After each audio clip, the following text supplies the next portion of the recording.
দর্শক, এবার যাচ্ছি মৎস্য ভবন মোড় এলাকায়। সেখানে আছেন সিনিয়র করেসপন্ডেন্ট ওবায়দুল্লাহ মামুন। মামুন, প্রধান উপদেষ্টাকে স্মারকলিপি দেবার পর নেতারা কি বলছেন?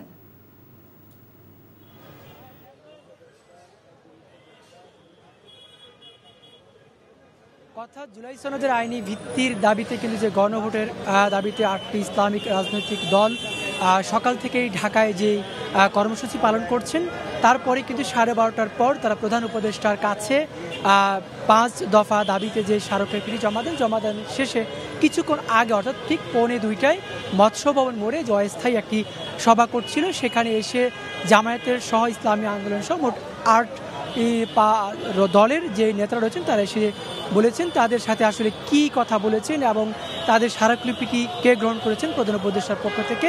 তিনি জামায়াতের সেক্রেটারি জেনারেল গোলাম পরোয়ার উনি যেমনটি বলেছেন যে শিল্প উপদেষ্টা আদিলুর রহমান খান উনি তাদের স্মারকলিপিটি প্রধান উপদেষ্টার পক্ষ থেকে এসে গ্রহণ করেছেন এবং উনি এই 8টি রাজনৈতিক দলের যে দাবি গণভোট সহ মোট যে 5টি দাবি, এই দাবিগুলির বিষয়ে দ্বিমত করেননি এটি যেমন বলেছেন এবং তাদেরকে তাদের বক্তব্যগুলি প্রধান উপদেষ্টার কাছে পৌঁছে দিবেন এবং 11 তারিখের আগে অর্থাৎ ইতিমধ্যে আপনি জানবেন যে ইতিমধ্যে কিন্তু আগামী 11 তারিখ ঢাকায় চলো একটি কর্মসূচি ঘোষণা করা হয়েছে এই সমমনা 8টি রাজনৈতিক দলের পক্ষ থেকে।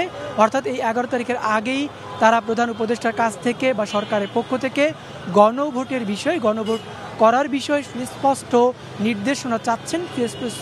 তাদের দাবিটি সরকার মেনে নেবেন এইটি কিন্তু তারা সরকারের কাছে লিখিত আকার দিয়েছেন।